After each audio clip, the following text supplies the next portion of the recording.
Hey YouTube, Rival X Factor here, and I've got some live commentary for you on some Rush, some Back to Karkin maps. And I'm using the AS VAL, which is silence, so I don't show up in the minimap, but I'm using the M9 silence, so I don't show up in the minimap. The only way I show up in the minimap is if I'm spotted. And what kind of ninja would I be unless I was in my black pajamas? So that's the last thing. Got my black undies on.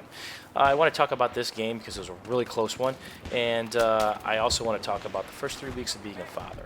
So as you notice, we're already down to 60 tickets, and nothing really happened substantial at this point besides me killing a bunch of people, but it's about to heat up. We got one bomb left, and I swore on my life we were going to lose this, just the way that our team was not pushing. Our squad, Fetus, I think he's a community member, he really helped out at the end, repairing my helicopter. Yep, that's right. I got the helicopter and reviving me a couple times as we push bomb. And I always make it a point to PTFO and push the bomb. And there's two philosophies. Do you go straight for the bomb, or do you go past the bomb and distract the other team? Both have value. Because what happens is the more guys that we pull apart from that bomb, the better it is for our team to be able to push on that bomb because their team's distracted while we side rage, back rage, and create all sorts of havoc. So if I cross the street to that bomb, I'm probably going to get mowed down. Okay, because our team isn't pushed up. If you look around the mini-map, if you look at the blue dots, we simply aren't pushed up. We've got a tank. They don't. So I really don't know what's going on. And, being in a public server, I can't account for other people. I can just know what my squad's doing and the people immediately around me. And right now, all I see is people dying. So it's already down to 45 tickets.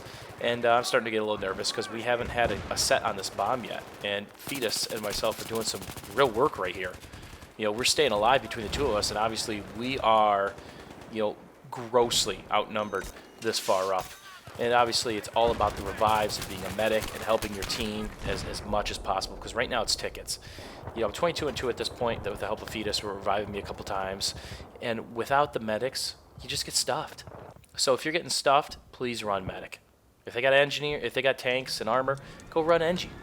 So I decided to jump in a helicopter.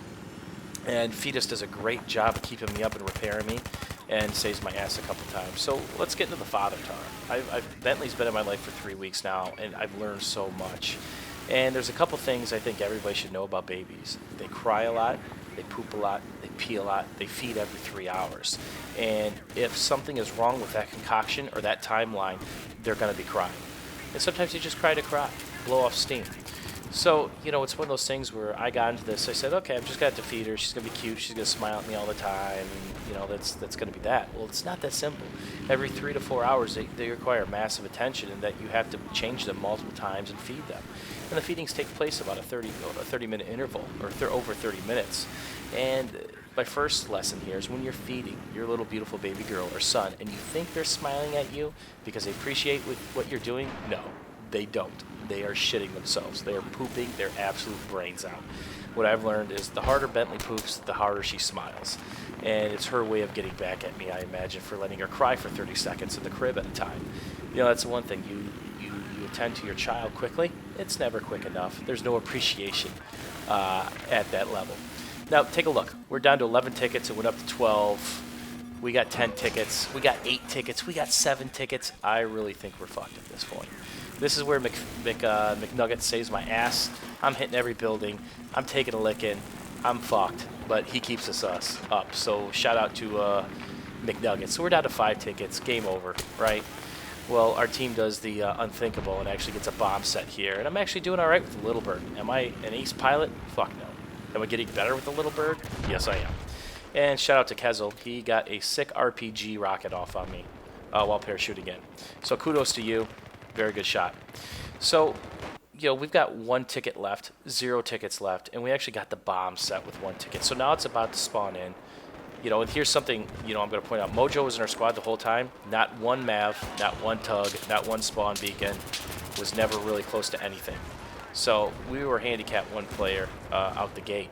So right now it's about trying to stay on the bomb and making that go through. And we did. So good job, team. I really didn't think that was going to happen. So on with the ninja footage. Another thing I want to talk about with the AS VAL is the first shot is extremely accurate. There's no bullet deviation. And you had to stay still when shooting this thing. A couple times you see me strafing left to right. Well, that's not just a old habit, but that is me trying to move and strafe a shot if I'm being shot at. to give me that longevity, because that's what this game's about, is the longevity. So, the M9, obviously, good pistol. Not my choice. Would I like to see the suppressed Magnum in the game? You bet your sweet ass it would. I would love to have a suppressed Magnum in this game. I really hope that comes out for Armored Kill, because I believe they're releasing more weapons. I think so. You guys can tell me. So I saw some of the footage from the EA presentation, and then they talked about Endgame, and the only thing the lead developer, lead designer said, well, it's got motorcycles, as you can see. They don't even know what's in fucking Endgame at this point. So, it's my hope that they don't blow it like they did Close Quarters. No one plays Close Quarters anymore. It's a good warm-up, but the spawn system sucks. The maps are great, but the spawn system is absolutely horrible. So, and I think they realized they dropped the ball on that, and that hurt them. So, back to the gameplay. This bomb, we just kind of rolled over these 2 bombs pretty easily. And, I look at all the dead bodies, and whenever I see that many dead bodies, it's time for me to stop and take a defensive stance, especially when a bomb's set. And as you can see, we just lost the bomb. So, on to the second thing that I learned from being a dad is that you don't get a lot of sleep. You get broken sleep. You may get 8 hours in, but it's not a straight 8. It's, it's 2 here, it's 3 there, it's 2.5 here. And thanks to Mrs. X Factor, she's actually staying home and helping raise Bentley so I could do my career thing, and I could do my YouTube thing, and all that fun stuff.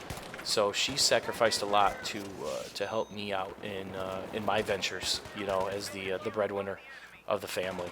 So, much love to Mrs. X Factor, and I couldn't do it without her. So you learn that too. It takes 2 people to do this.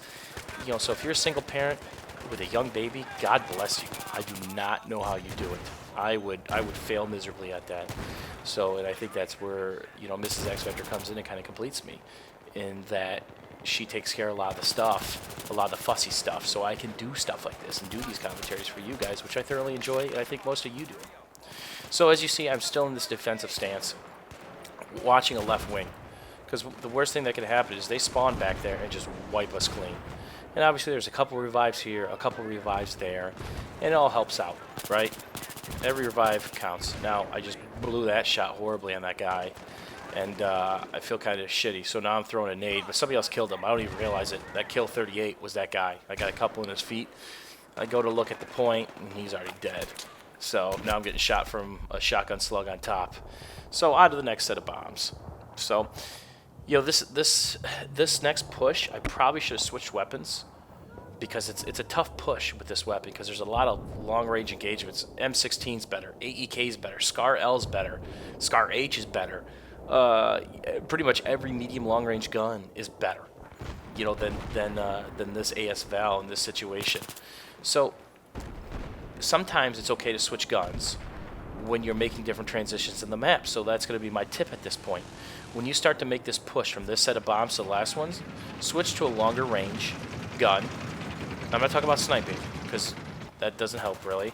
I'm talking about assault weapons and NG weapons, ACWRs, M4A1s, because all these are medium and long range encounters at this point. So why not grab a gun that's good at that?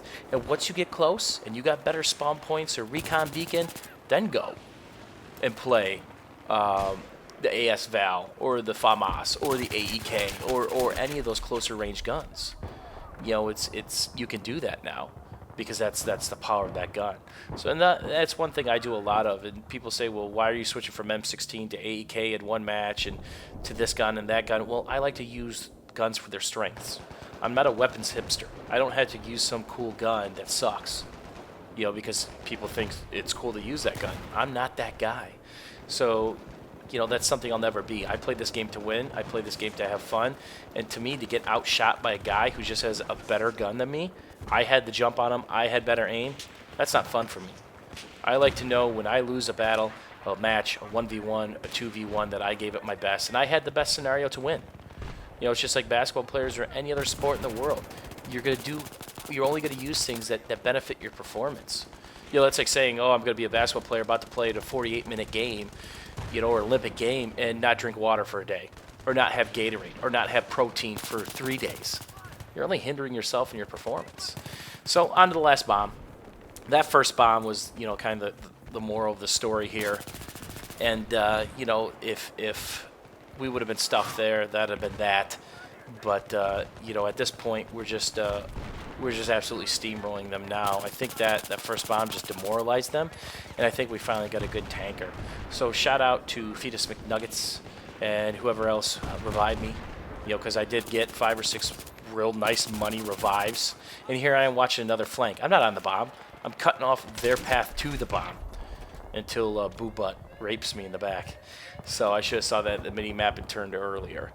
So thanks for watching, YouTube. Hopefully let me know what you think of these commentaries where I kind of talk about, you know, gameplay as it happens, and leave your comments below. You know, give me ideas of what you guys want. You know, I don't want to play with all these random kits. I don't want to do stuff like that, but I do want to show you guys full games, you know, or sections of the games, because I like doing that. Take care, YouTube, and as always, thanks for your support.